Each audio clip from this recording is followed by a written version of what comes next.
कुछ लोग कहते हैं कि गैर मुसलमान गैर मुस्लिम, मैं ये नहीं कहता, बल्कि मैं हिंदू भाई कहता हूं। पहली बात तो काफिर जो होता है वो आदमी होता है जो अल्लाह की नेमतों का इनकार करे।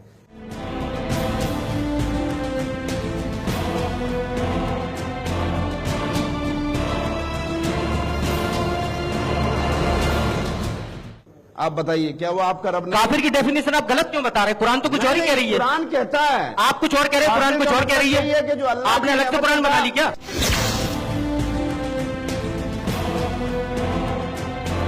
आप बताइए, क्या वो आपका रब नहीं? काफिर की डेफिनेशन आप गलत क्यों बता रहे हैं? कुरान तो कुछ और ही कह रही है। कुरान कहता है, आप कुछ और कह रहे हैं, कुरान कुछ और कह रही है कि जो अल्लाह आपने अलग से कुरान बना ली क्या?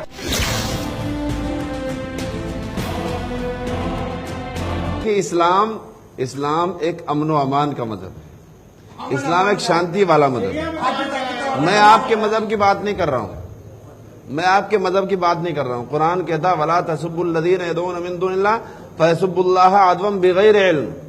कुरान कहता है कि किसी के मजहब को अगर तुम बुरा कहोगे वो दूसरी तरफ से तुम्हें बुरा कहेंगे।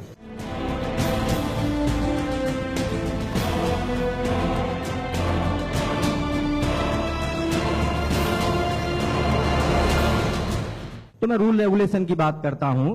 आपका रूल रेगुलेशन कुरान के हिसाब से है, मैं समझता हूं, और किसी के हिसाब से नहीं होगा, है ना?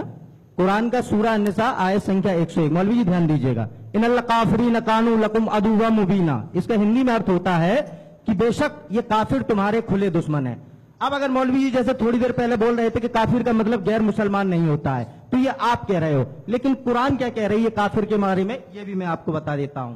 कुरान का सूरा अल बकरा आयत संख्या 98। मन कान अदुव्वन लिल्लाहि व मलाइकतिही व रसूलिही व जिब्रील व मीकाल फ इन्नल्लाह अदुव्वन लिल काफिरीन। जो अल्लाह को ना माने, अल्लाह के रसूल को ना माने, 4 रसूल हुए हैं, दाऊद, ईसा, मूसा, मोहम्मद। जो जिब्रील और मिकाल को ना माने वो काफिर है। यहां इतने लोग बैठे हैं, बताओ कितने लोग जिब्राल मिकाल को मानते हैं? यहां कोई राम को मानता है, कोई परशुराम को, कोई कृष्ण को मान रहा है, कोई बुद्ध को, कोई महावीर को। ये सारे के सारे काफिर हैं। और काफिरों के संबंध में कुरान आगे भी कहती है। कुरान का सूरा तौबा आयत संख्या 5 फैजन सलखल अशहुरुल हुरुम फक्तुलुल मुशरिकीना है सुवयतुमुहुम।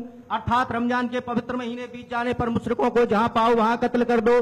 समय को देखते हुए मैं इतनी बताऊंगा। आप पूछे ना, एक पूछे, इतने तो इनको भी याद नहीं होगी। एक मिनट। अब मुझे, मैं सांप्रदायिकता के आधार पर नहीं, मैं मानवतावादी हूं, मानवता के आधार पर जवाब दें।